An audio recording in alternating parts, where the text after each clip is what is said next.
Selamat datang kembali di Mimpi Bermakna. Jika Anda baru bergabung, tekan tombol suka dan beritahu kami dari mana Anda menyaksikan perjalanan waktu yang luar biasa ini. Kita akan melangkah mundur, bukan hanya ribuan tahun, tetapi puluhan juta tahun, ke hamparan pasir dan semak-semak yang membara di zaman kapur akhir. Matahari membakar, dan di bawah lapisan serasah yang baru terbentuk dari tumbuhan berbunga, Anda menyaksikan perjuangan untuk hidup yang paling primal dan melelahkan. Anda melihat seekor Hymenoptera mungil, leluhur segala semut modern.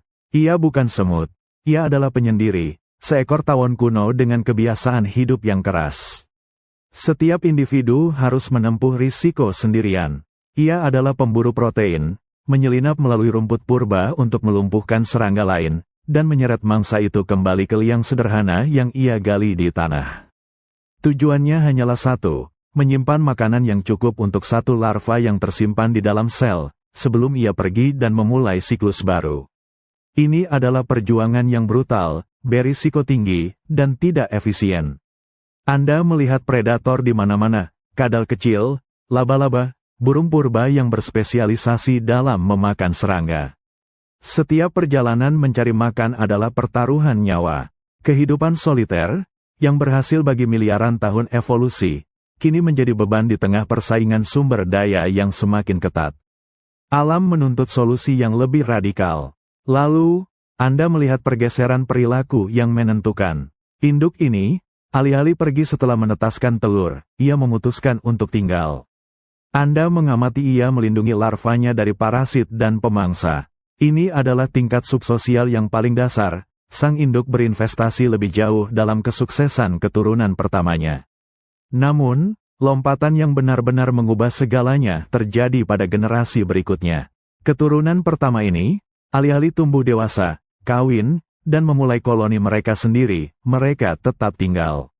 Mereka adalah betina yang subur, tetapi secara paradoks, mereka menyerahkan hak reproduksi mereka. Mereka menjadi pekerja steril, mendedikasikan hidup mereka untuk melindungi dan memberi makan adik-adik mereka. Anda menyaksikan keajaiban seleksi kerabat, kin selection, terjadi secara real-time. Secara genetis, bagi makhluk ini, membantu puluhan saudara kandung, yang memiliki kesamaan genetik yang sangat tinggi dengannya, untuk bertahan hidup dan berhasil bereproduksi melalui sang ratu, ternyata lebih efektif daripada mencoba bereproduksi sendiri dan mungkin gagal total. Mengorbankan diri adalah cara tercepat untuk menyebarkan gen Anda. Sosialitas telah lahir, koloni pun membesar, dan dengan pertumbuhan itu muncul tantangan baru, kebutuhan akan pasokan makanan yang stabil dan terjamin. Daging serangga tidak lagi cukup. Disinilah Anda menyaksikan langkah koevolusioner paling cemerlang dalam sejarah serangga. Anda melihat para pekerja ini mulai melakukan sesuatu yang aneh. Alih-alih memakan daun dari tanaman berbunga yang mereka potong, mereka membawa potongan-potongan tersebut jauh ke bawah tanah, di mana udara lembab. Mereka mengunyah daun-daun itu menjadi bubur, yang kemudian mereka tanam dengan spora jamur spesifik dari genus Leco agaricus. Ini adalah pertanian. Mereka tidak lagi hidup dari apa yang mereka temukan, mereka menciptakan sumber daya mereka sendiri. Jamur ini memecah selulosa daun yang keras, mengubahnya menjadi makanan bergizi tinggi yang stabil, kebal terhadap musim kering, dan, yang terpenting, terhindar dari pemangsa di permukaan. Simbiosis ini, antara semut dan jamur, adalah kunci bagi terciptanya superorganisme. Anda sekarang menyaksikan koloni modern, genus Atta, sang bioengineer raksasa di hutan tropis. Mereka dapat menampung jutaan individu dan memindahkan biomasa lebih banyak daripada herbivora lain. Struktur mereka adalah cetak biru kompleksitas. Anda melihat kasta-kasta dengan ukuran dan tugas yang berbeda, polimorfisme. Anda merasakan kelembaban tebal yang menggantung di udara kapur awal, dipenuhi dengan aroma pinus dan getah yang pahit. Di bawah kanopi hutan yang rimbun, Anda fokus pada pergerakan kecil, seekor tawon purba dari kelompok Hymenoptera, leluhur semua semut. Ia sendirian, dan Anda melihat betapa mengerikannya hidup sebagai individu yang soliter. Ia adalah pembangun liang, tapi juga pemburu yang rentan. Anda melihat betina ini menggali lubang, menyembunyikan sel telur tunggal di dalamnya.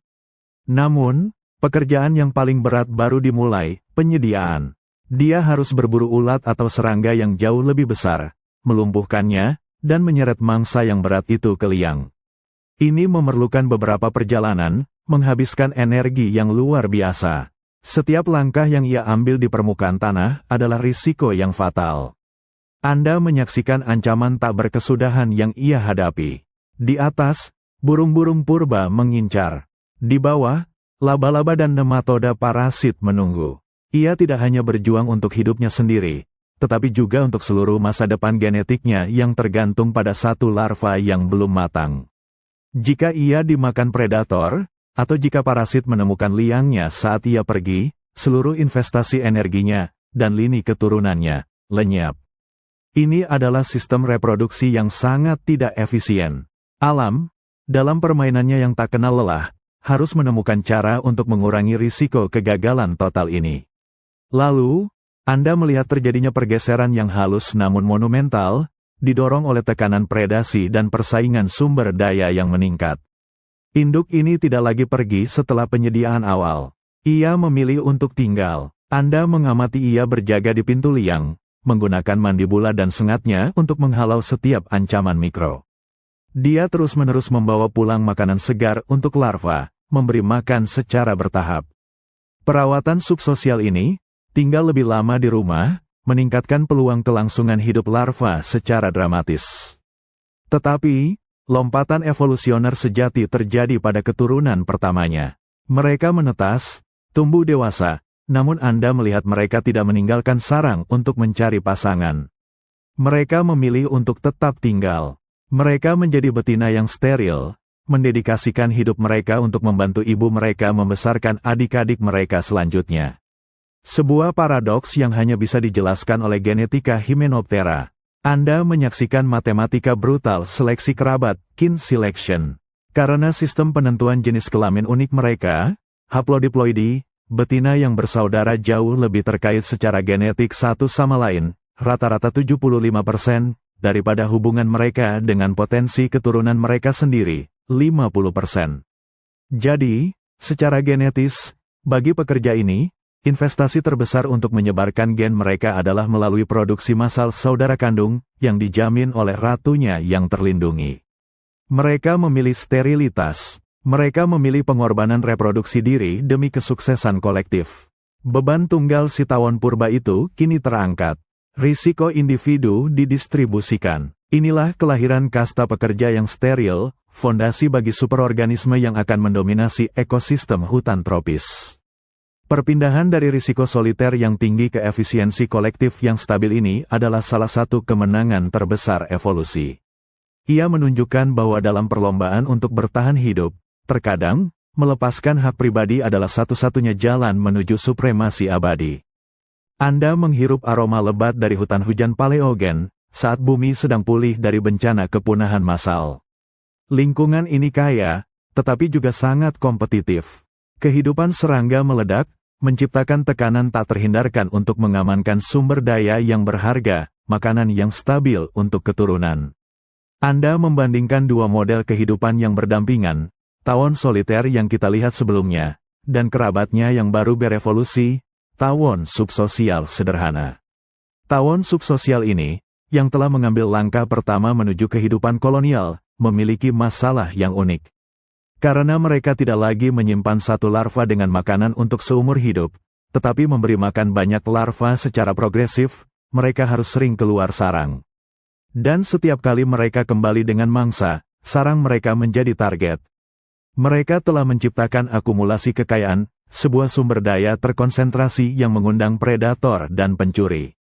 Anda menyaksikan bagaimana sarang kecil ini, yang berisi ratu dan beberapa pekerja awal, harus berjuang terus-menerus.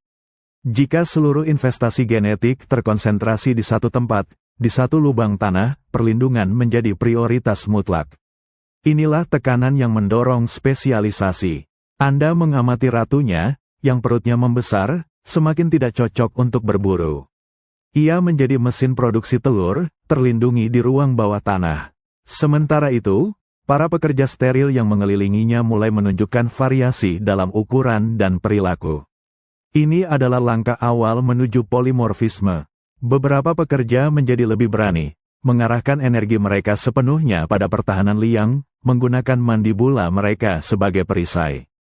Tekanan lingkungan mengharuskan mereka untuk melepaskan diri dari pola makan yang tidak stabil. Berburu serangga, yang bergerak dan sering lolos, tidak dapat menjamin pasokan makanan yang diperlukan untuk memelihara ratusan, bahkan ribuan, saudara kandung. Populasi yang berkembang pesat membutuhkan konsistensi. Anda mengikuti pekerja-pekerja awal ini saat mereka bereksperimen. Mereka membawa pulang potongan-potongan tumbuhan. Awalnya, mungkin ini hanya bahan bangunan. Tetapi di dalam kelembaban liang, Anda melihat sesuatu yang ajaib terjadi, jamur tertentu mulai tumbuh pada potongan-potongan organik yang mereka bawa. Ini mungkin dimulai secara tidak sengaja, tetapi para semut purba itu dengan cepat menyadari manfaatnya. Jamur tersebut tidak hanya tumbuh, ia mengubah material daun yang tidak dapat dicerna oleh semut menjadi karbohidrat dan protein yang sangat mudah diakses. Ini adalah penemuan yang mengubah peradaban. Dengan pertanian jamur, mereka telah menciptakan sistem produksi makanan yang stabil, tersembunyi, dan dapat diskalakan, sebuah keajaiban bioteknologi purba. Peran mereka sekarang berubah total, dari pemburu yang berisiko tinggi menjadi petani dan arsitek. Kehadiran kebun jamur di dalam sarang ini menjadi jangkar yang menentukan bentuk superorganisme. Mereka tidak bisa lagi hidup nomaden, mereka harus membangun struktur bawah tanah yang permanen dan kompleks untuk melindungi tanaman mereka dari kontaminasi dan perubahan iklim mikro. Anda merasakan kepuasan evolusioner ini.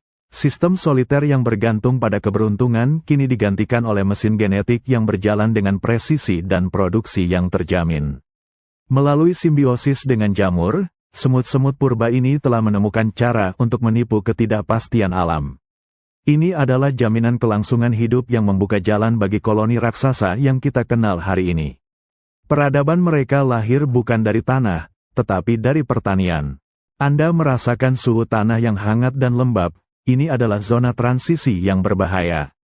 Jauh di masa lalu, sekitar 80 juta tahun yang lalu di Kapur, Anda mengamati bagaimana keputusan sederhana seekor induk tawon purba mengubah masa depan seluruh garis keturunan. Ingatlah perjuangan tawon soliter, mengumpulkan makanan yang cukup untuk satu larva dan meninggalkannya, berharap yang terbaik. Sistem itu sangat rentan. Kini, Anda melihat varian genetik baru.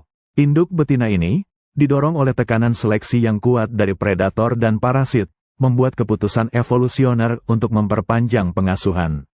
Setelah ia meletakkan telur pertamanya di liang sederhana, ia tidak hanya meninggalkan persediaan tunggal, ia tinggal. Anda menyaksikan ia berburu serangga kecil, tidak lagi untuk persediaan sekali pakai, tetapi untuk memberi makan larva secara berkala. Perawatan berkelanjutan ini disebut subsosialitas. Ini adalah investasi yang jauh lebih besar dari sang induk, tetapi imbalannya instan, tingkat kelangsungan hidup larva melonjak tajam. Risiko bahwa satu telur akan mati karena parasit atau kelaparan berkurang karena pengawasan konstan dari induk. Tentu saja, tinggal di sarang juga meningkatkan risiko sang induk. Ia harus bola-balik antara berburu dan menjaga. Jika ia mati, seluruh kelompok larva akan mati kelaparan.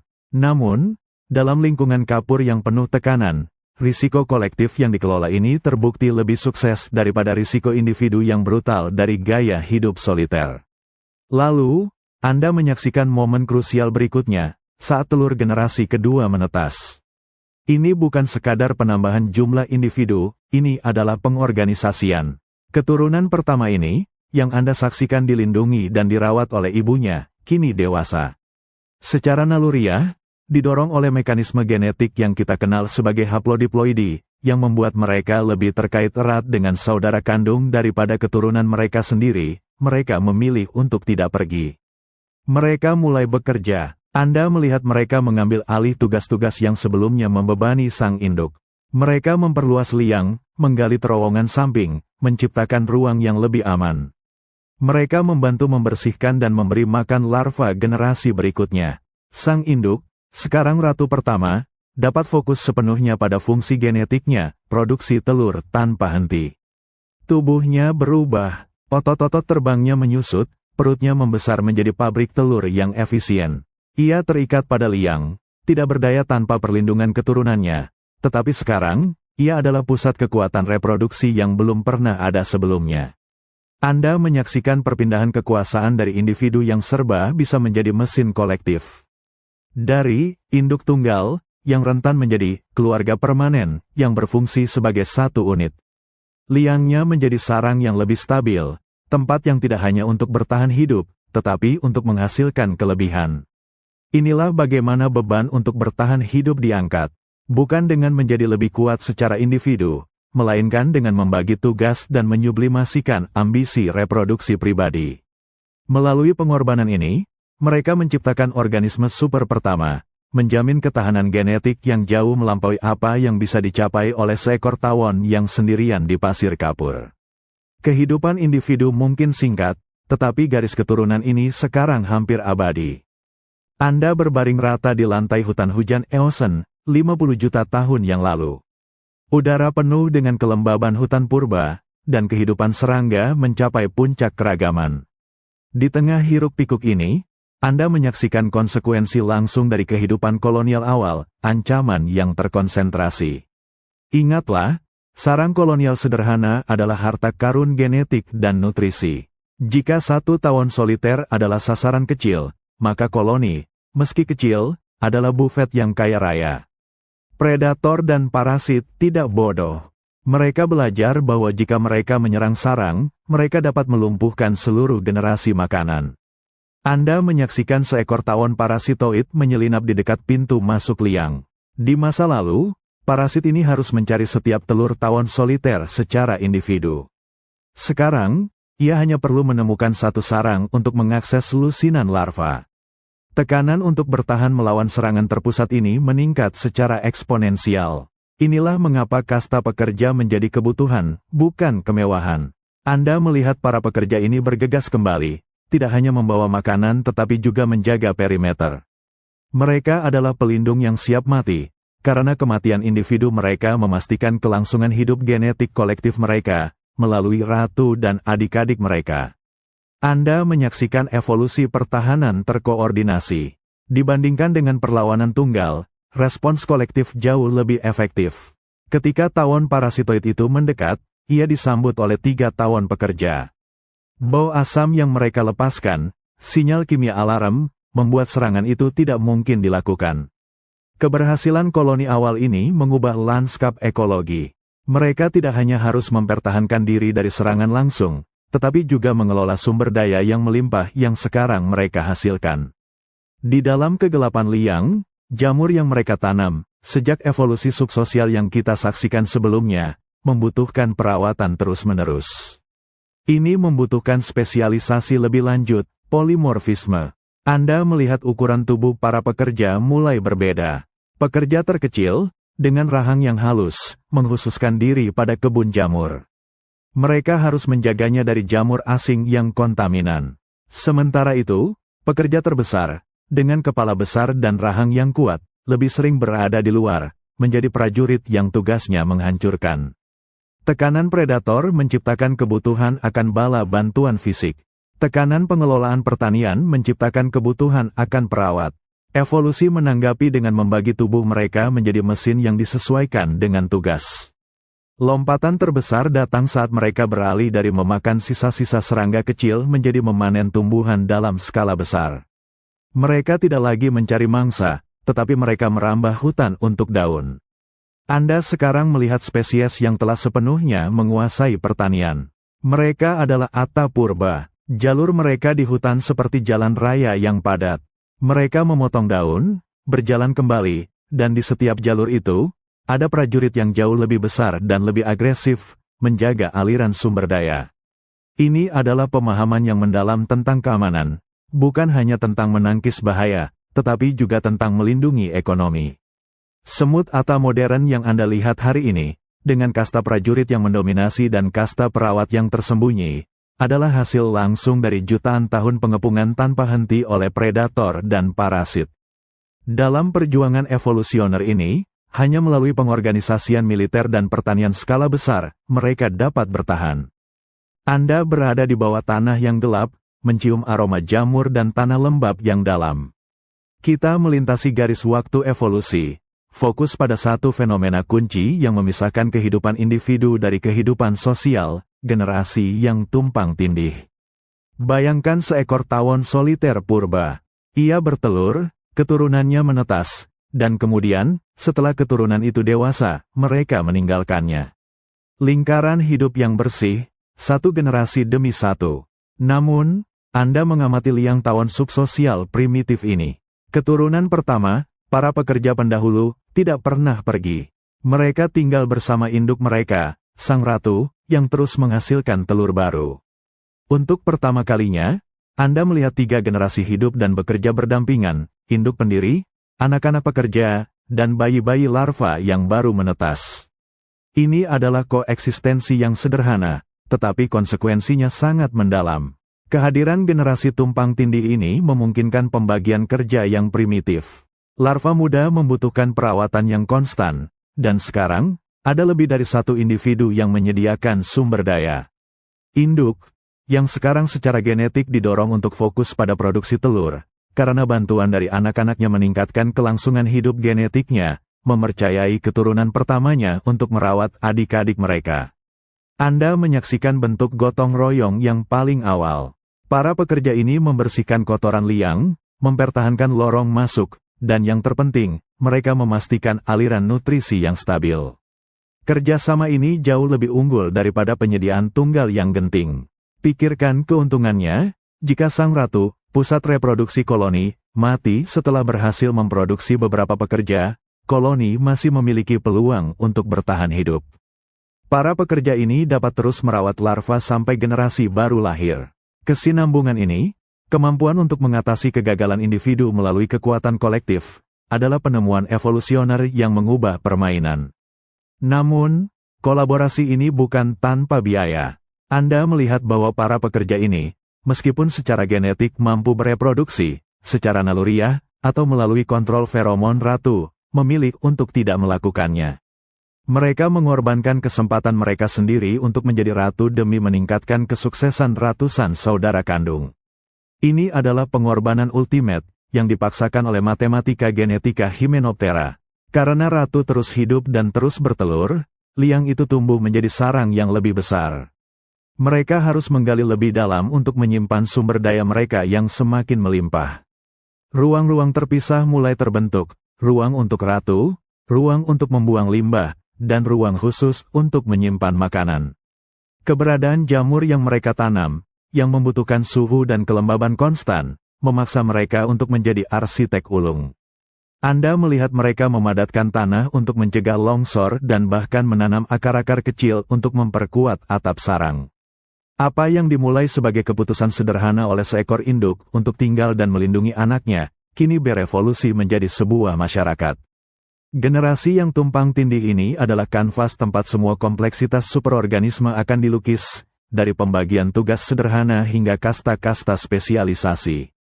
Mereka tidak hanya berbagi ruang, mereka berbagi takdir genetik, terikat dalam kerjasama abadi yang diciptakan oleh dorongan gen untuk bertahan hidup.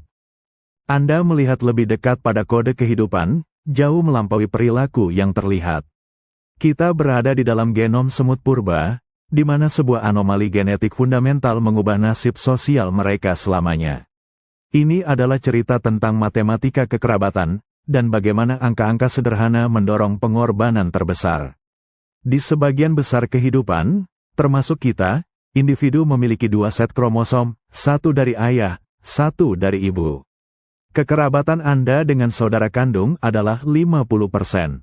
Namun, Anda menyaksikan bagaimana Hymenoptera, tawon, lebah, dan semut, menggunakan sistem yang sangat berbeda, haplodiploidi. Anda melihat ratunya kawin, menyimpan sperma. Ketika ia menghasilkan betina, pekerja atau ratu baru, ia membuahi telur, memberikan 2 set kromosom. Tetapi ketika ia menghasilkan jantan, ia tidak membuahi telur, menghasilkan individu yang hanya memiliki 1 set kromosom. Jantan adalah haploid, betina adalah diploid. Dan disinilah anomali itu menciptakan dorongan evolusioner yang kuat menuju sosialitas. Ketika Anda melihat 2 pekerja betina yang berbagi ibu yang sama, tetapi juga berbagi ayah yang sama, Anda menyadari betapa eratnya mereka terhubung secara genetik. Ayah mereka hanya memiliki satu set genetik yang bisa ia berikan, jadi semua anak perempuan berbagi 100% gen ayah mereka. Ditambah dengan setengah dari gen ibu mereka, kekerabatan antara dua saudara perempuan mencapai rata-rata 75%. Sekarang, bandingkan itu dengan potensi keturunan seorang pekerja. Jika ia berhasil bereproduksi, yang jarang terjadi dalam koloni sosial, ia hanya akan berbagi 50% gennya dengan anak-anaknya. Anda melihat dilema yang dihadapi para pekerja ini. Secara evolusioner, tujuan utama Anda adalah menyebarkan gen Anda seefektif mungkin. Dan secara matematis, membantu ratumu memproduksi saudara perempuan, dengan kekerabatan 75%, jauh lebih menguntungkan daripada memproduksi anak-anak sendiri, kekerabatan 50%. Keputusan untuk menjadi pekerja steril, untuk mengorbankan reproduksi pribadi, tiba-tiba menjadi tindakan egoisme genetik yang paling murni. Ini bukan altruisme yang sentimental, ini adalah investasi genetik dengan imbalan tertinggi. Anda menyaksikan bagaimana gen tidak bereproduksi, menyebar dengan cepat melalui populasi.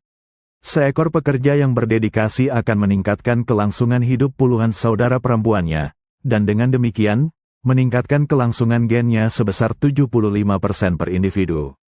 Ini adalah mesin evolusi yang kuat. Haplodiploidi memberikan dorongan genetik awal ini, tetapi tekanan lingkungan yang parah, seperti kebutuhan untuk mengelola pertanian jamur yang rumit dan melindungi sarang dari predasi, mengunci perilaku sosial ini. Anda memahami bahwa tanpa matematika genetik yang aneh ini, kehidupan sosial semut mungkin tidak akan pernah mencapai tingkat kerumitan yang kita lihat sekarang. Genetiklah yang menetapkan panggung, lingkunganlah yang memaksa mereka untuk memainkan peran mereka. Pengorbanan individu adalah harga yang harus dibayar untuk jaminan keberhasilan genetik yang jauh lebih besar bagi garis keturunan mereka. Di tengah kegelapan sarang purba, Anda menyaksikan sebuah perhitungan genetik yang menentukan evolusi seluruh peradaban serangga. Ini bukan tentang kekerasan, melainkan tentang matematika, dirangkum dalam apa yang dikenal sebagai aturan Hamilton. Aturan ini sangat sederhana, namun sangat kuat. Altruisme, pengorbanan diri, akan disukai oleh seleksi alam jika keuntungan genetik yang diperoleh oleh kerabat penerima melebihi biaya genetik dari si pemberi. Anda menyaksikan seorang pekerja betina Hymenoptera awal. Dia membawa pulang sepotong daun untuk kebun jamur di dalam. Di luar, ada predator. Jika dia mati untuk melindungi sarang, dia kehilangan 100% peluang reproduksi langsungnya. Ini adalah biaya yang tinggi. Namun, pengorbanan itu menjamin kelangsungan hidup 10 saudara perempuannya yang lain, yang masing-masing membawa 75% gen yang sama dengannya.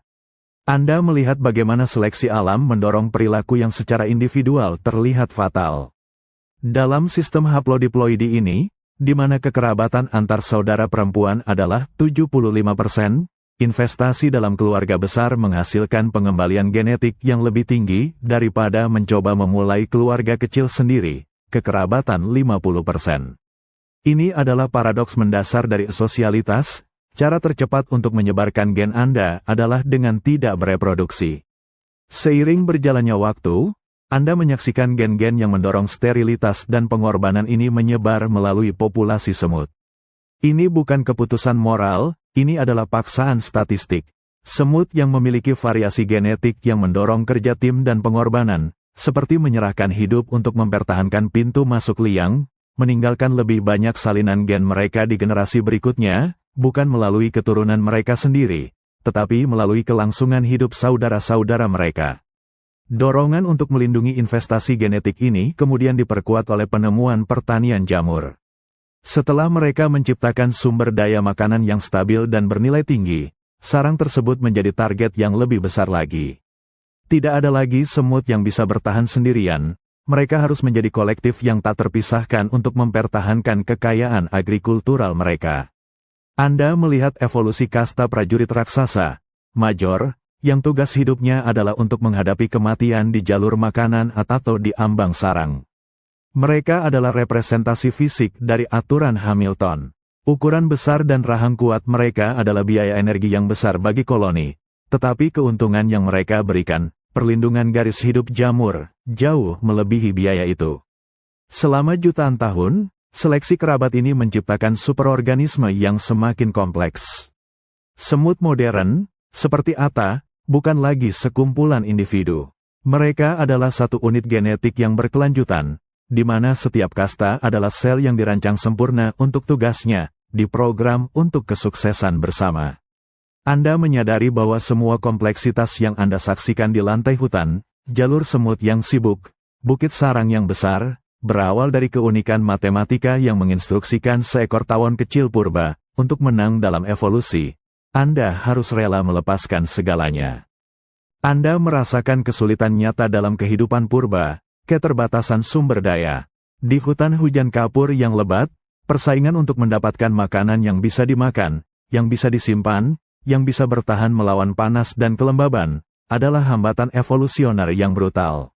Kita kembali ke masa ketika Hymenoptera purba masih soliter atau subsosial primitif. Anda menyaksikan induk tawon purba yang baru saja membesarkan beberapa larva pertamanya. Larva-larva ini, yang kini menjadi pekerja, menghadapi pilihan hidup, pergi dan mencoba mencari makan serta bersarang sendiri, sebuah tugas yang memiliki tingkat kegagalan yang sangat tinggi, atau tetap tinggal. Disinilah hambatan sumber daya menjadi penentu.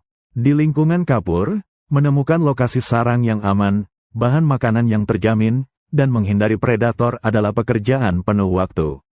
Jika pekerja ini mencoba membangun sarang sendiri, ia harus menghabiskan seluruh energinya untuk tugas-tugas dasar ini, mengalihkan energi dari fungsi reproduksi. Reproduksi individu, bagi mereka yang memulai dari nol, memiliki biaya yang sangat tinggi dan pengembalian yang sangat rendah. Anda melihat bagaimana tekanan ini bekerja, koloni yang ada, yang telah memiliki liang yang relatif aman dan ratunya yang memproduksi telur secara teratur, telah menciptakan sebuah infrastruktur. Pekerja baru yang bergabung dengan infrastruktur ini dapat segera memberikan dampak positif pada kelangsungan hidup genetiknya tanpa harus mengeluarkan energi berharga untuk membangun segalanya dari awal. Ini adalah pergeseran dari "aku harus bertahan hidup sendirian" menjadi "kita harus bertahan hidup bersama untuk meminimalkan biaya". Anda menyaksikan para pekerja ini secara naluriah memilih untuk menolong ibu mereka. Tindakan ini membantu mengumpulkan makanan, menjaga pintu masuk, mengatasi hambatan sumber daya. Mereka dapat memastikan bahwa ratunya, pabrik genetik yang terbukti, terus berproduksi pada kapasitas tertinggi. Dengan kata lain, mereka menggunakan sumber daya kolektif yang sudah ada untuk memperbanyak gen mereka sendiri secara tidak langsung. Lompatan terbesar dalam efisiensi sumber daya ini datang bersamaan dengan penemuan pertanian jamur. Anda melihat para pekerja awal ini mulai memanen daun. Daun ada di mana-mana, sumber daya yang melimpah dan mudah diakses.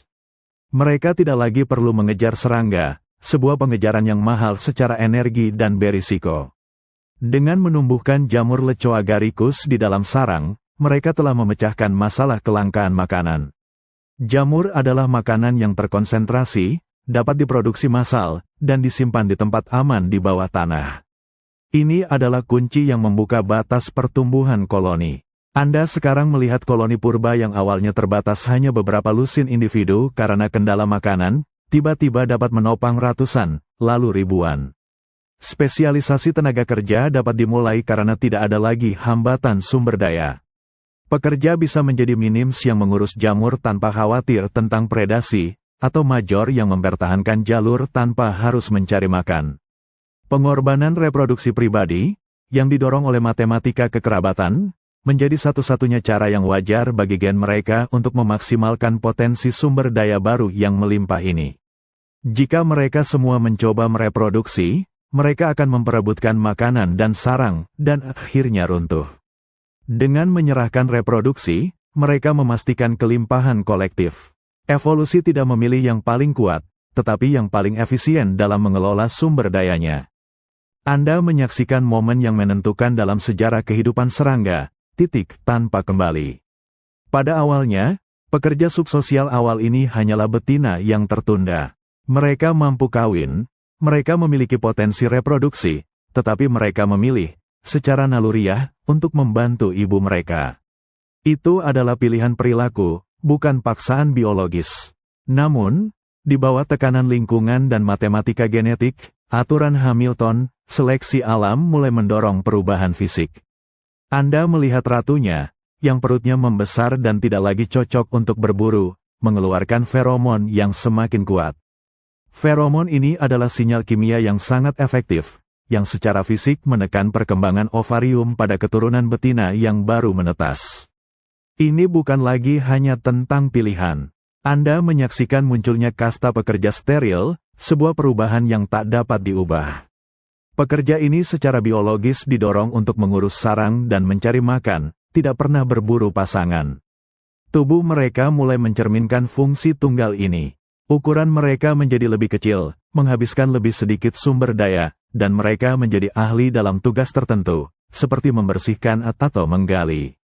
Anda merasakan betapa kuatnya pergeseran ini. Hilangnya kemampuan reproduksi individu membebaskan seluruh energi fisik dan mental mereka untuk tujuan kolektif.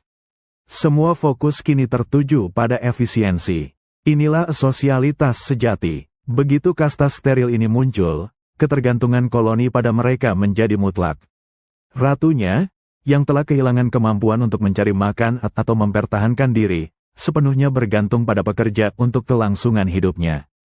Demikian pula, para pekerja sangat bergantung pada ratu untuk menghasilkan lebih banyak saudara yang mereka investasikan secara genetik. Seluruh superorganisme menjadi sangat terintegrasi. Lalu, Anda menyaksikan integrasi sistem pertanian ke dalam struktur sosial ini. Karena pekerja sekarang lahir dan mati di dalam sarang yang berpusat pada kebun jamur, mereka dapat memulai spesialisasi lebih lanjut. Pekerja yang menetas di dekat kebun jamur diurus dan makan makanan yang membuat mereka lebih kecil dan lebih terampil sebagai perawat, minims. Pekerja yang ditugaskan di pertahanan di luar sarang diurus untuk tumbuh lebih besar dan lebih kuat, major. Ini adalah kelahiran polimorfisme sejati, di mana lingkungan, perawatan makanan, dan genetik berinteraksi untuk membentuk individu yang berbeda secara fisik, yang semuanya secara permanen steril. Anda sekarang melihat spesies Ata yang sebenarnya. Mereka telah berevolusi dari sekelompok keluarga yang kooperatif menjadi mesin biologis terpadu yang memandang diri mereka, dan bahkan tubuh mereka, sebagai bagian habis pakai dari totalitas yang lebih besar. Pengorbanan reproduksi adalah harga yang mahal, tetapi imbalannya adalah kekuasaan ekologis. Dengan superorganisme yang terintegrasi ini, semut pemotong daun menjadi keystone herbivora, membentuk hutan hujan melalui kemampuan mereka untuk memanen, bertani, dan bertahan hidup dalam skala yang tidak bisa dicapai oleh makhluk soliter manapun. Mereka telah memenangkan permainan evolusi dengan melepaskan individualitas mereka. Anda merasakan panas yang menindih di Eosen, sebuah zaman keemasan bagi hutan hujan tropis. Pohon-pohon raksasa menjulang tinggi, dan di bawahnya, di lantai hutan yang lembab, kompetisi mencapai tingkat intensitas yang brutal. Lingkungan yang kaya raya ini adalah wadah uji coba evolusioner yang kejam. Semut purba telah menyelesaikan transisi ke sosialitas, tetapi sekarang mereka menghadapi masalah, bagaimana menjadi yang paling efisien di antara koloni-koloni lain yang bersaing. Koloni yang bertahan hidup harus menguasai dua hal, pertahanan dan logistik sumber daya. Anda menyaksikan koloni kecil yang masih berjuang untuk bertahan hidup, bersaing dengan koloni lain untuk mendapatkan daun dan serangga yang terbatas. Jika mereka hanya mengandalkan berburu, pertumbuhan mereka akan terbatas dan tidak stabil. Inilah saat inovasi mereka, pertanian jamur, menjadi keunggulan kompetitif utama. Anda melihat bagaimana semut-semut yang telah mengunci diri dalam simbiosis dengan jamur leco agaricus mampu tumbuh jauh lebih besar daripada koloni yang masih mencari makan secara oportunistik. Mereka telah membuka sumber makanan yang tak terbatas, selulosa, yang tidak dapat diakses oleh sebagian besar serangga lain. Keuntungan evolusioner ini mendorong ukuran dan kompleksitas yang lebih besar. Anda mengamati sarang yang semakin dalam dan berlapis, struktur yang dibangun untuk menjaga suhu dan kelembaban yang sempurna untuk kebun jamur mereka. Kebun ini, yang pada dasarnya adalah sistem monokultur yang rapuh, menuntut manajemen yang sangat ketat. Kontaminasi jamur asing bisa melumpuhkan seluruh populasi. Maka, Anda menyaksikan tekanan yang mendorong spesialisasi tugas yang lebih ekstrim, polimorfisme sejati. Karena kebun jamur membutuhkan perawatan yang teliti, muncullah kasta minims, pekerja terkecil. Tubuh mereka yang mungil sempurna untuk menavigasi lorong sempit kebun jamur dan secara fisik menghilangkan spora-spora jamur pengganggu. Mereka adalah perawat kebun jamur, didedikasikan untuk memastikan kesehatan tanaman mereka. Di luar, kebutuhan untuk memotong, membawa, dan melindungi panen menciptakan kasta yang lebih besar. Anda melihat media yang ahli dalam memotong daun, dan di antara mereka, prajurit raksasa, major, dengan rahang yang kuat dan kepala berotot. Prajurit ini tidak hanya bertugas membela sarang. Mereka memiliki peran penting dalam logistik, berdiri di sepanjang jalur daun. Mereka bertindak sebagai pengawal yang siap menyerang koloni pesaing atau mamalia kecil yang mencoba mencuri hasil panen. Perang jalur makanan menjadi pendorong utama bagi evolusi prajurit besar. Anda menyaksikan bagaimana spesies Ata yang paling maju, dengan divisi kasta mereka yang kompleks, mampu memonopoli sumber daya. Mereka membangun jalan setapak yang bersih, mereka meratakan tanah, dan mereka memotong vegetasi di sekitarnya. Mereka secara harfiah membentuk kembali ekosistem tempat mereka hidup. Di kancah persaingan yang kejam di Eosen, semut pemotong daun tidak hanya bertahan hidup, mereka berkembang. Keberhasilan mereka adalah testimoni bahwa di alam, kooperasi dalam skala besar, didukung oleh pertanian yang canggih dan pertahanan militer yang terorganisir, adalah strategi evolusioner yang tak terkalahkan. Mereka telah mengubah kerentanan menjadi supremasi. Anda mengamati bagaimana ratusan individu kecil dapat bergerak dengan presisi terkoordinasi yang menyerupai satu organisme raksasa. Kunci dari koordinasi ini bukanlah kecerdasan individu, tetapi kimia, dipandu oleh jejak feromon. Kita berada di koloni semut pemotong daun yang sedang berkembang di Miosen, sekitar 15 juta tahun yang lalu. Mereka telah menguasai pertanian, tetapi mereka perlu menguasai logistik untuk memanfaatkan pertanian itu sepenuhnya. Anda melihat seekor pekerja keluar dari liang. Ia menemukan pohon dengan daun yang berkualitas tinggi. Saat ia kembali, ia tidak hanya mengikuti jejaknya sendiri, ia melepaskan jejak zat kimia, feromon. Jejak ini adalah peta yang sangat spesifik, sebuah undangan bagi saudara-saudaranya. Ketika semakin banyak pekerja mengikuti jalur sukses ini, mereka melepaskan lebih banyak feromon, memperkuat jalur tersebut. Anda menyaksikan jalan setapak dari sarang ke pohon berubah dari petunjuk samar menjadi jalan raya kimia yang tidak ambigu. Sistem ini efisien. Jika sumber daun mengering atau menjadi berbahaya, pekerja akan berhenti memperkuat jejak, dan jalan itu secara bertahap akan memudar. Ini adalah alokasi tugas yang dinamis dan kolektif. Di dalam sarang, Anda menyaksikan pembagian kerja yang diatur oleh usia, ukuran, dan kebutuhan sarang. Pekerja yang lebih muda dan lebih kecil, minims, biasanya tetap di dalam. Mereka adalah perawat yang bertugas memotong-motong daun yang dibawa, mengunyahnya menjadi bubur, dan menyuntikkannya dengan jamur. Mereka juga bertanggung jawab untuk merawat ratu dan membersihkan kebun jamur dari kontaminasi. Energi mereka disimpan untuk tugas-tugas mikro yang krusial. Saat semut semakin tua, Anda melihat tubuh mereka menjadi lebih kuat, dan mereka pindah ke tugas yang lebih berisiko di permukaan. Mereka menjadi media, pemotong dan pengangkut daun. Pekerja tertua, dan yang terbesar secara fisik, mengambil peran yang paling berbahaya, prajurit major. Anda melihat mereka ditempatkan sebagai benteng pertahanan terakhir.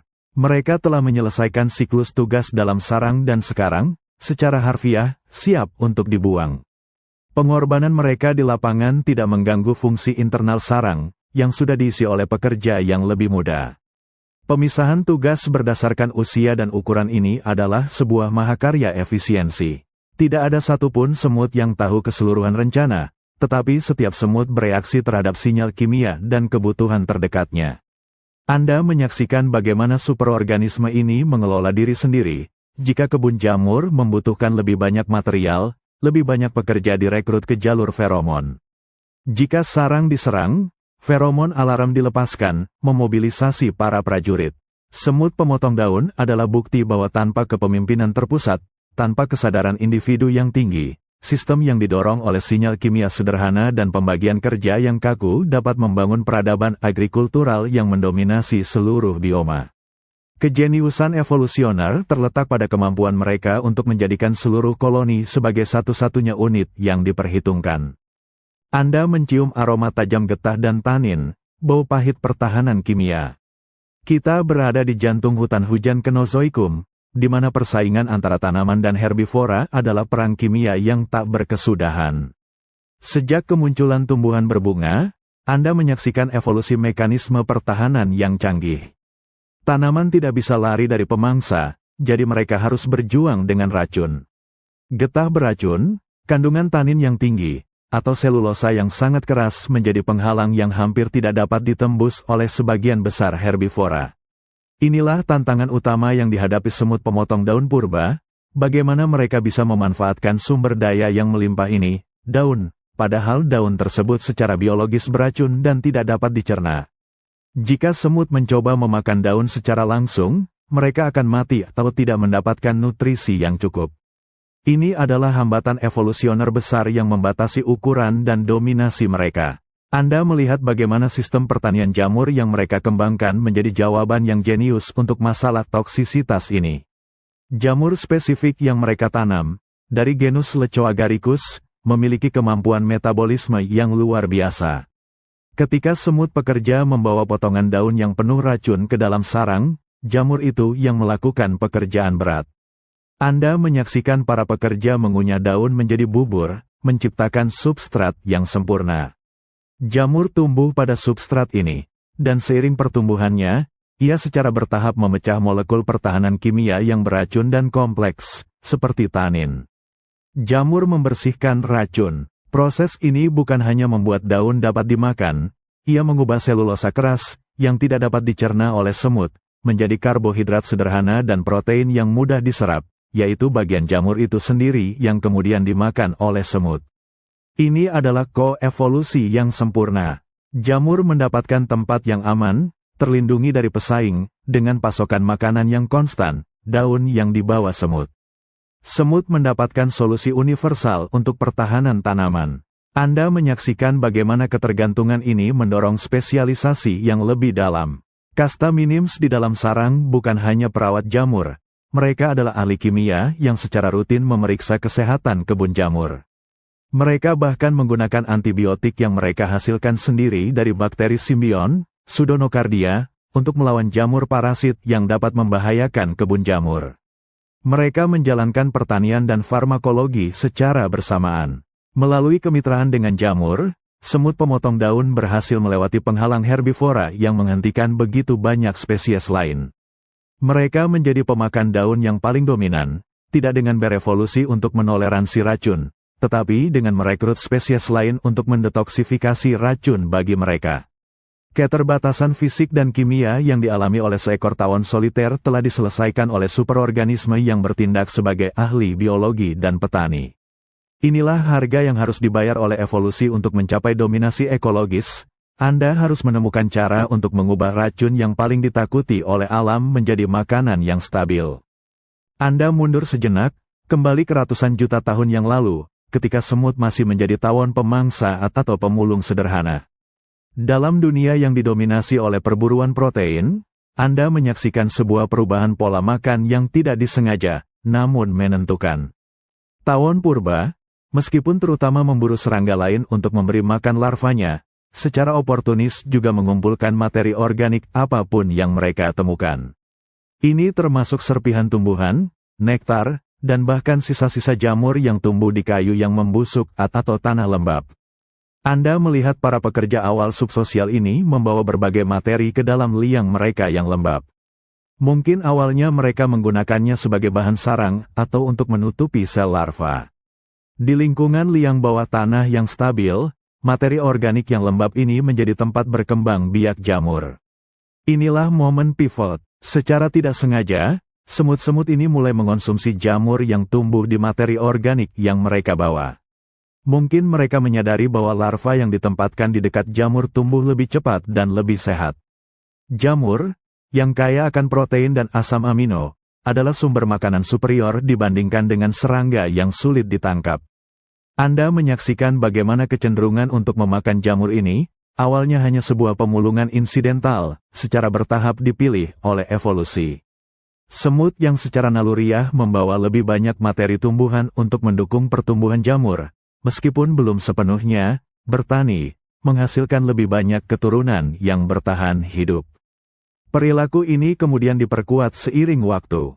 Ketika mereka semakin bergantung pada sumber protein berbasis jamur, mereka mulai menyempurnakan kondisi di dalam sarang.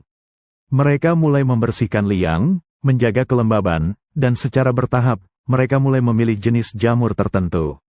Anda melihat pergeseran dari sekadar mengumpulkan jamur ke memelihara jamur. Mereka mulai menyebarkan spora jamur yang menghasilkan makanan terbaik secara aktif. Mereka beralih dari pemakan jamur insidental menjadi tukang kebun purba. Perubahan pola makan ini memiliki dampak fisik yang besar. Rahang mereka, yang awalnya dirancang untuk melumpuhkan mangsa, mulai berevolusi menjadi alat pemotong yang lebih baik untuk memanen materi tumbuhan. Sistem pencernaan mereka juga beradaptasi, menjadi lebih bergantung pada nutrisi yang dipecah oleh jamur, bukan pada daging serangga. Anda menyadari bahwa keberhasilan pertanian semut pemotong daun hari ini bukan muncul dari nol. Itu muncul dari fleksibilitas diet oportunistik leluhur mereka, yang menemukan bahwa ada cara yang lebih mudah, lebih aman, dan lebih stabil untuk memberi makan keluarga mereka daripada mengejar mangsa di hutan yang berbahaya. Lompatan dari pemulung ke petani adalah sebuah langkah yang bertahap, didorong oleh efisiensi nutrisi. Dengan menguasai pertanian, mereka mengunci diri mereka dalam jalur evolusi yang tak terhindarkan, menjadi sosialitas yang kompleks, dengan kasta-kasta yang berdedikasi sepenuhnya untuk merawat tanaman mereka. Mereka memilih stabilitas pertanian daripada ketidakpastian perburuan.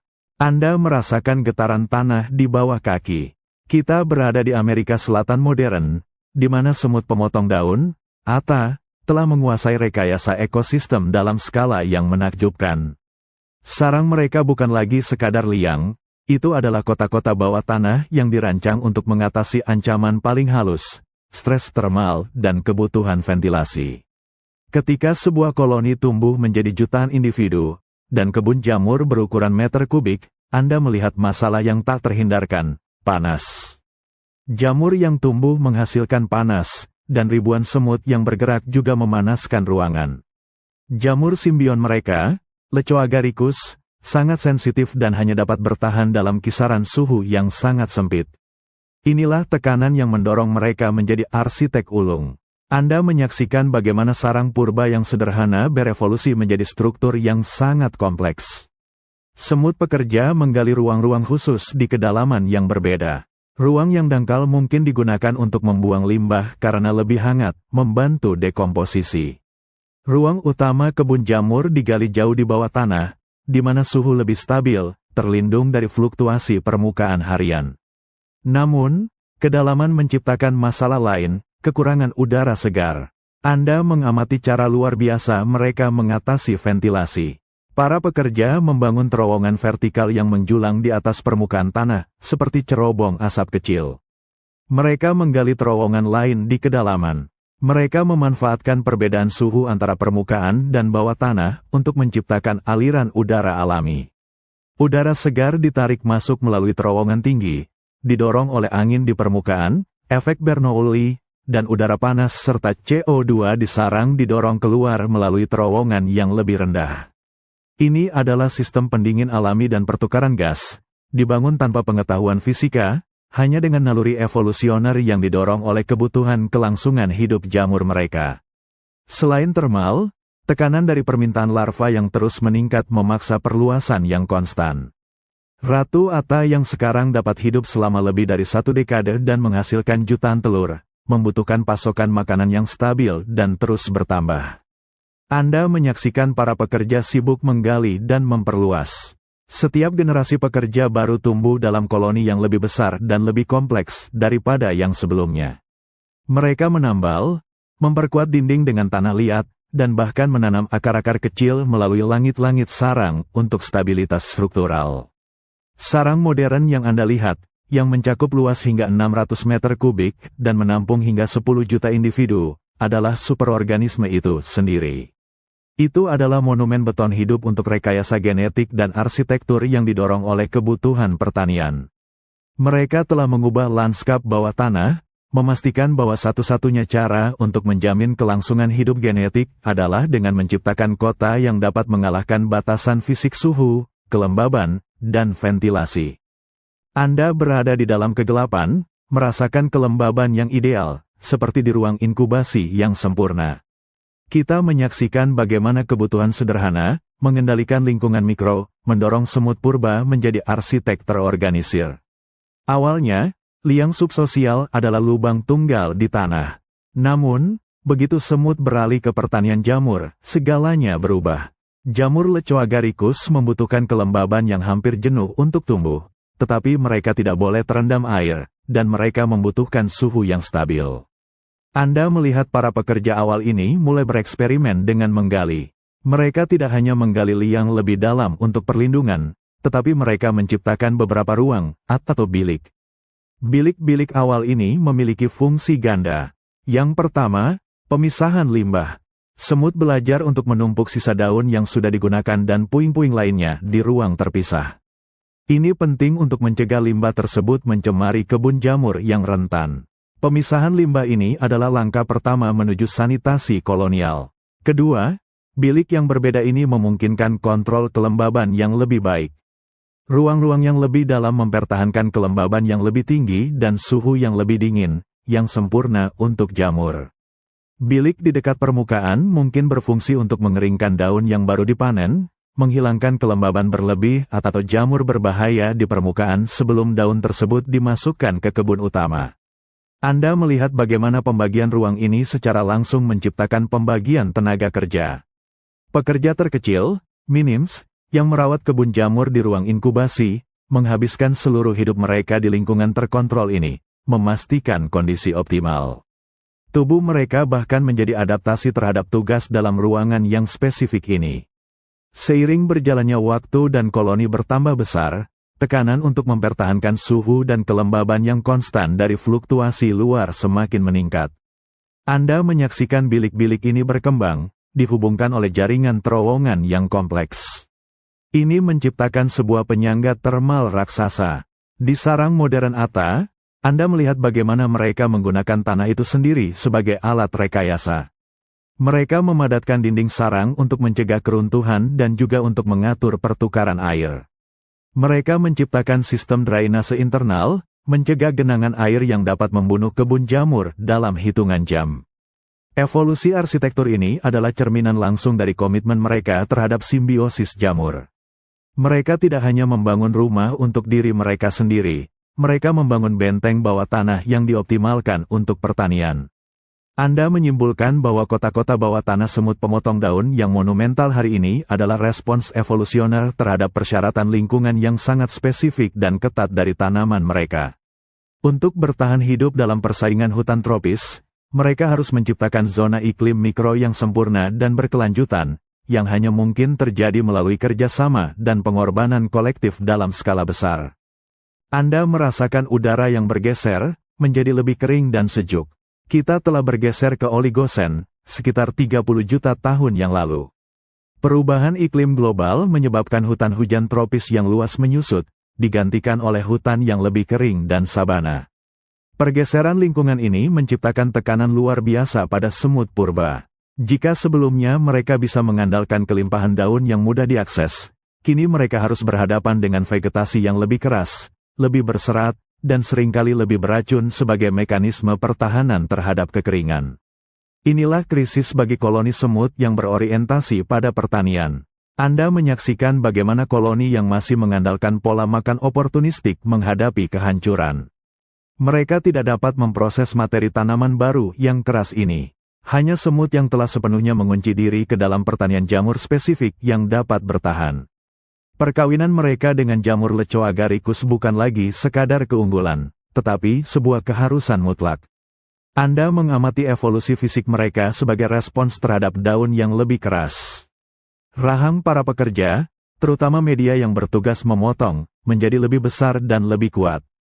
Otot-otot kepala mereka harus berevolusi untuk menghasilkan gaya pemotongan yang diperlukan untuk mengiris daun berserat seperti gunting.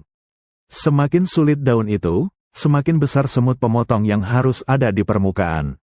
Anda menyaksikan pemisahan yang jelas antara pekerja yang ditujukan untuk logistik luar, memotong daun keras, dan pekerja minims di dalam yang ditujukan untuk perawatan jamur di bawah tanah. Tekanan iklim juga memperkuat kebutuhan akan arsitektur sarang yang canggih. Jika sebelumnya mereka hanya berurusan dengan panas, sekarang mereka harus menghadapi musim kering yang lebih panjang. Air menjadi sumber daya langka. Anda melihat bagaimana koloni-koloni terbaik menggali jauh lebih dalam, mencapai zona di mana tanah menahan kelembaban jauh lebih baik, untuk melindungi kebun jamur mereka dari kekeringan. Spesialisasi diet ini, sepenuhnya bergantung pada jamur, membuat mereka sangat sukses di wilayah yang semakin sulit. Sementara banyak herbivora menghadapi masalah nutrisi dari tanaman yang keras, semut pemotong daun melewati masalah tersebut. Mereka hanya perlu membawa serat, proses pencernaan dilakukan oleh jamur di lingkungan mikro yang stabil. Anda menyadari bahwa krisis iklim dan pergeseran vegetasi di Oligosenlah yang mengunci evolusi semut pemotong daun pada jalur keahlian ekstrim. Itu menghilangkan spesies semut yang tidak berkomitmen pada pertanian, meninggalkan hanya mereka yang dapat mengatasi tantangan kimia dan fisik dari lingkungan baru yang lebih kering. Mereka menjadi herbivora yang tak terhentikan, menguasai sumber daya yang berlimpah tetapi tidak dapat diakses oleh hampir semua makhluk lain. Anda melangkah lebih dalam ke hutan Oligosen, mengamati kelompok semut purba yang baru saja memulai pertanian. Mereka disebut Proto-Athens, dan cara mereka bertani masih primitif, jauh dari efisiensi spesies Ata modern. Awalnya, semut ini mengumpulkan berbagai serasah, bunga yang gugur, buah yang jatuh, kotoran serangga. Mereka membawa materi ini ke dalam liang. Jamur tumbuh di sana, tetapi kebun jamur ini sifatnya masih sementara, epemeral. Setelah nutrisi dalam serasa habis, jamur akan mati, dan koloni harus pindah. Anda menyaksikan bagaimana ini menciptakan tekanan evolusioner yang kuat. Koloni harus berulang kali mencari lokasi baru, mengangkut ratu, pekerja, dan jamur itu sendiri, sebuah tugas yang sangat berisiko. Lalu, Anda melihat divergensi dalam perilaku. Beberapa koloni berevolusi menjadi lebih selektif. Mereka tidak lagi menerima serasa yang serbaguna, tetapi mulai fokus pada potongan daun hijau yang baru dipotong. Inilah pergeseran yang memungkinkan stabilitas. Daun hijau menyediakan selulosa dan bahan organik yang jauh lebih tahan lama dan lebih berlimpah daripada serasa. Dengan menghususkan diri pada daun hijau yang dipotong, mereka dapat membangun kebun jamur yang jauh lebih besar dan lebih stabil, tidak lagi perlu sering berpindah. Anda menyaksikan bagaimana jamur, Lecho agaricus, berevolusi bersama mereka. Jamur yang dibawa oleh semut menjadi lebih bergantung pada semut, jamur kehilangan kemampuan untuk bertahan hidup di luar sarang semut. Semut, pada gilirannya, menjadi sangat bergantung pada jamur untuk nutrisi. Koevolusi ini adalah rantai yang mengikat keduanya dalam aliansi yang tidak dapat dipisahkan. Spesies Proto-Athens yang sukses ini secara bertahap menyempurnakan teknik pertanian. Mereka mengembangkan sistem untuk mengendalikan pertumbuhan jamur liar atau jamur parasit. Anda melihat mereka menggunakan rahang mereka untuk mencabut spora pesaing, membersihkan kebun mereka dengan sanitasi yang cermat. Perubahan dari mengandalkan tambalan jamur yang sementara menjadi kebun yang permanen dan stabil ini memiliki efek langsung pada struktur koloni. Koloni menjadi menetap. Mereka berinvestasi lebih banyak dalam arsitektur sarang, menggali lebih dalam, dan menciptakan lebih banyak bilik. Bilik-bilik ini memungkinkan mereka untuk memisahkan jamur yang berbeda kualitas atau usia, memaksimalkan produksi. Anda menyadari bahwa keputusannya adalah antara gaya hidup nomaden dan pertanian. Koloni yang memilih pertanian, meskipun memerlukan pengorbanan reproduksi dan spesialisasi tugas yang ketat, memenangkan stabilitas yang tidak dapat ditandingi oleh gaya hidup nomaden. Semua kompleksitas Ata modern, kasta prajurit, minims tukang kebun, rekayasa iklim mikro, adalah hasil langsung dari keputusan evolusioner untuk meninggalkan serasa yang tidak stabil dan berkomitmen pada kemitraan abadi dengan jamur yang mereka pelihara. Keputusan ini mengubah mereka dari sekadar spesies bertahan hidup menjadi kekuatan yang membentuk ekosistem. Anda merasakan keterbatasan dalam pola makan pemulung. Kita kembali ke masa di mana semut purba masih menjadi generalis forager, pengumpul makanan serbaguna. Mereka akan memakan serangga, nektar, dan materi organik yang membusuk, atau detritus. Meskipun pola makan generalis memungkinkan fleksibilitas, itu menciptakan batas nutrisi yang keras pada pertumbuhan koloni. Anda menyaksikan koloni awal yang masih mengandalkan detritus sebagai basis untuk menumbuhkan jamur mereka. Materi yang membusuk ini tidak stabil. Jumlah nutrisi bervariasi secara liar, dan yang lebih buruk, detritus penuh dengan spora jamur kompetitor dan patogen. Koloni ini seringkali harus menghadapi penyakit jamur yang dapat menghapus seluruh kebun mereka. Keterbatasan nutrisi dan risiko kontaminasi ini menahan laju pertumbuhan koloni. Mereka tidak bisa tumbuh melebihi batas ukuran tertentu, karena sumber makanan mereka tidak dapat diukur dan sangat tidak dapat diprediksi. Lalu, Anda melihat pergeseran yang berani. Alih-alih mengandalkan apa yang sudah mati dan membusuk, yang penuh racun dan persaingan, mereka mulai menargetkan sumber daya paling murni dan paling melimpah, daun hijau yang baru dipotong. Daun hijau, meskipun sulit dicerna dan beracun bagi semut itu sendiri, memiliki beberapa keunggulan evolusioner yang dramatis. Pertama, daun ada di mana-mana. Kedua, daun baru memiliki kontaminasi jamur yang jauh lebih sedikit dibandingkan detritus lama.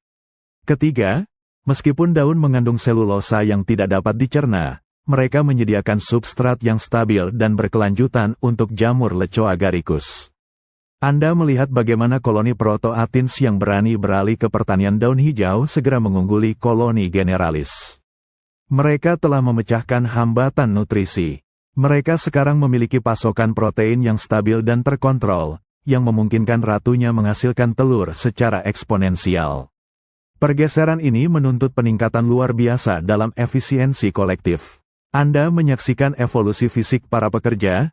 Rahang mereka menjadi pemotong daun yang sangat terspesialisasi, sebuah adaptasi fisik yang tidak akan pernah mungkin terjadi jika mereka masih harus menangkap serangga. Spesialisasi diet pada daun hijau ini juga menciptakan kebutuhan akan pertahanan eksternal. Mereka sekarang menjadi target utama bagi predator karena jalur makanan mereka jelas dan berkelanjutan. Anda melihat evolusi kasta prajurit major yang masif, yang tugas utamanya adalah melindungi jalur logistik daun yang krusial. Semut pemotong daun mencapai dominasi bukan karena mereka pemakan yang lebih baik, tetapi karena mereka adalah petani yang lebih baik. Mereka mengubah sumber daya yang tidak dapat dimanfaatkan, selulosa daun, menjadi sumber kekayaan yang dapat diskalakan dan aman. Jamur, melepaskan diri dari batasan nutrisi pola makan generalis. Inilah harga yang harus dibayar untuk menjadi superorganisme. Anda menyaksikan sebuah aliansi biologis yang begitu intim, sehingga sulit untuk memisahkan satu pihak dari yang lain. Kita berada di jantung koevolusi, momen ketika semut pemotong daun secara genetik dan perilaku mengunci diri pada satu garis keturunan jamur spesifik, Leco agaricus. Awalnya, semut purba bereksperimen dengan berbagai jamur yang tumbuh di serasah. Namun, hanya jamur tertentu yang dapat mendetoksifikasi racun daun secara efisien dan menghasilkan nutrisi yang diperlukan untuk pertumbuhan koloni massal. Anda melihat bagaimana seleksi alam bekerja pada kedua spesies secara bersamaan. Semut yang secara naluriah merawat jenis jamur terbaik akan menghasilkan koloni yang lebih besar. Jamur yang dipelihara di sarang semut, yang aman dan dipasok nutrisi, tumbuh subur. Seiring waktu berjalan, jutaan tahun, jamur Leco agaricus mulai kehilangan kemampuan untuk bertahan hidup di luar sarang. Mereka kehilangan mekanisme pertahanan terhadap jamur pesaing dan tidak bisa lagi menyebarkan spora di alam liar secara efektif. Kelangsungan hidup jamur kini 100% bergantung pada budidaya semut. Pada saat yang sama, semut juga kehilangan kemampuan untuk bertahan hidup tanpa jamur. Rahang mereka menjadi pemotong daun, bukan pemburu, dan sistem pencernaan mereka bergantung pada produk akhir yang dipecah oleh jamur. Mereka terikat dalam fakta evolusioner yang tidak dapat dipisahkan. Anda menyaksikan bagaimana ikatan ini diteruskan ke generasi berikutnya. Ketika ratu baru, betina yang subur, meninggalkan sarang induk untuk memulai koloni baru, ia melakukan tindakan ritual yang penting. Ia membawa sampel kecil dari kebun jamur di dalam kantong kecil di mulutnya. Ini memastikan bahwa kebun jamur koloni baru adalah tiruan genetik dari kebun jamur koloni lama. Seluruh peradaban semut pemotong daun didasarkan pada garis keturunan jamur kuno yang terus dipropagasi dan dijaga, diwariskan dari ratu ke ratu selama jutaan tahun. Anda menyadari bahwa pertanian semut bukan hanya tentang menumbuhkan makanan, tetapi tentang melestarikan genetik. Kontaminasi jamur asing tidak hanya berarti kelaparan, itu berarti ancaman terhadap seluruh aliansi genetik yang telah mereka bangun. Inilah sebabnya mengapa Anda melihat kasta minims bekerja tanpa lelah sebagai ahli sanitasi. Mereka tidak hanya merawat, mereka melindungi pusaka genetik. Persetujuan koevolusioner ini, semut menyediakan tenaga kerja dan keamanan, jamur menyediakan nutrisi dan detoksifikasi, adalah kunci bagi dominasi Ata modern. Mereka tidak hanya menguasai pertanian, mereka menguasai konservasi genetik. Koloni yang Anda lihat hari ini adalah bukti hidup bahwa aliansi timbal balik, meskipun melibatkan pengorbanan reproduksi, dapat menciptakan salah satu hubungan yang paling stabil dan sukses dalam sejarah kehidupan di bumi.